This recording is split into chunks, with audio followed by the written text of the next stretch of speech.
This morning, we are reminded once again of who Donald Trump really is. At a rally in Ohio, the former president said some migrants are not people.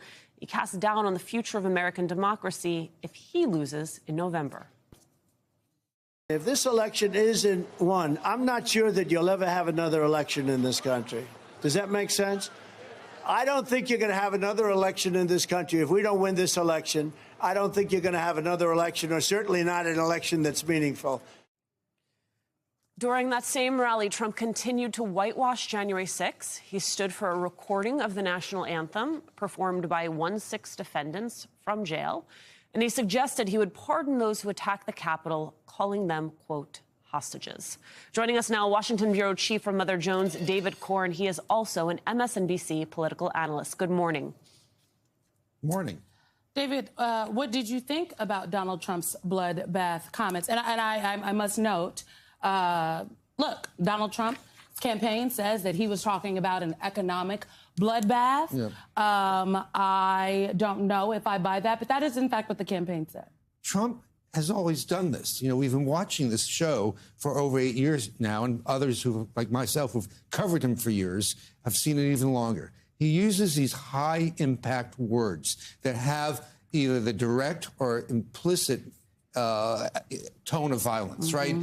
January 6th, come down, it's going to be wild. Go up to Capitol and fight like hell. I mean, he says these things over and over again, and he's actually used explicit violent language in telling his own people at rallies to beat the you-know-what out of protesters at these rallies. So at this point in the game, trying to parse a word like bloodbath strikes me as being entirely absurd.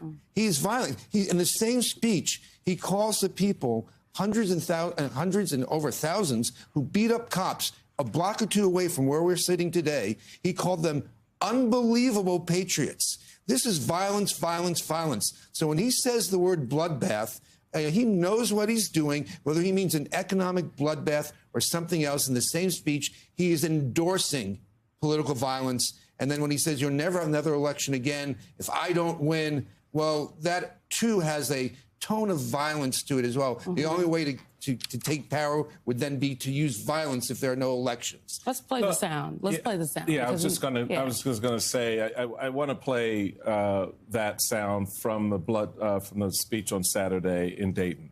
We could. We're going to put a 100% tariff on every single car that comes across the line, and you're not going to be able to sell those cars. If I get elected, now if I don't get elected, it's going to be a bloodbath for the whole, that's going to be the least of it. It's going to be a bloodbath for the country. That'll be the least of it. But they're not going to sell those cars. So my takeaway from that is Donald Trump's a grown man. Yeah. All right, he's a grown man, and last time I saw and heard him speak, he could speak the English language with some degree of confusion and sometimes with clarity. The reality is those were his words out of his mouth. You had the Biden administration come back with a statement, basically saying that this is who Donald Trump is, a loser who gets beat by over 7 million votes, and then instead of appealing to a wider mainstream audience, doubles down on his threats of political violence. I think that's the right tone. I think the Biden campaign has put their finger on the right part of this. I mean, is that what we have to do now? To your point, David, we know he has a way of using these words and to sort of incite, the kind of response from his audience. But there is meaning behind those words, because as I said, my mom said, well, he's a grown man, so, use the words that you mean, right? I mean, in the 2020 campaign and in this campaign, he uses apocalyptic language. He says that Joe Biden is a radical working with communists and Antifa to destroy the suburbs. That's literally what he says over and over again in campaign speeches. So he's saying that they're coming at us with violence. We have to meet them with violence. Of course, his analysis is absurd. Joe Biden hand in hand with Antifa and communists, but it has a racial component because he's talking about white suburbs, and it's all fear-mongering. It's fear-mongering. When you talk about violence, you're basically appealing to people's fear. You're trying to get them to see the other side as people who can only be dealt with Right. with violence. So, I mean, I keep coming back to this, that it feels like we're kind of stuck in Groundhog Day. We have the same discussion and debate about Trump, his use of language, his use of violence for the last 8 years now. When someone tells you who they are, Believe them. That's what Dr. Angelou used to say, honey. That's what she used to say. To me, the scary thing really is not that he's doing this, that he's been doing this for 8 years, and it's still appealing to tens of millions of Americans. And that's a deeper question that we need to think about, and a deeper challenge for the Biden campaign and the Democrats to contend with. Yeah. And I would argue, David, for the country, there was also, in addition to the violent rhetoric, there was the dehumanization of migrants, saying that some migrants are not people. I think we've heard enough Donald Trump sound for today, so I'm not going to play anymore. But he did talk and brag about the fact that he would have the largest domestic deportation operation in American history. I thought it was notable that he tried to argue that the crisis we are seeing at our southern border has affected Hispanic and African-American communities more than any others. That seems to me like a very strategic choice, right? Simone, we've sat at this table many times talking about the fact that the Trump campaign, they know they don't have to win Latino voters. They know that they don't have to win Black voters. They just have to siphon off enough margins from Democrats to create a buffer for them in some of these swing states. It is alarming to me, this language, both because we have seen what happens when Donald Trump uses this racist, xenophobic rhetoric, but it is also dangerous to me, Simone, that he is slipping in the middle, a call to Latinos and to African Americans to use immigration as a wedge. Yeah, I mean, I think he's probably banking on that we're stupid, that Black and Latino voters are not paying enough attention, and that they can be scared with his xenophobic and, I would argue, quite frankly, racist rhetoric into pitting themselves against one another. In the same breath where he says these things, he will also, go on to say and try to say things as though that, I was very good to the Black community. Black people love me. Remember when he said that Black people really identified with him because, the Justice Department, from his perspective, is trying to is after him, and Black people identify with that. And so I just think that, again, people have to really look at not the polls, but what is happening in communities. And there is some skepticism among Black and Latino voters in various swing states across the country.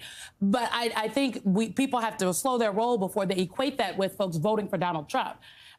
David, as the vice president has been saying on the campaign trail, I heard a speech of hers about 2 weeks ago, and she made the point that Democrats are fighting the couch. And I think that is actually the more concerning thing that for these Democratic campaigns, not that large swaths of people are going to vote for Trump, but that they could stay home. Yeah, that's true. I mean, that's the big issue here for the Biden campaign. Reminding people again and again and again of the dangers that Donald Trump poses. This was a guy whose mismanagement of a pandemic cost the lives of hundreds of thousands of Americans. These were avoidable deaths, according to numerous scientific surveys. And yet, people forget about that. To the extent that Sean Hannity can go on Fox and say, weren't you better off 4 years ago than you were today? 4 years ago, we couldn't open our mail. We were hiding in our homes, and we were worried. We didn't know what the future of the country or the world would be.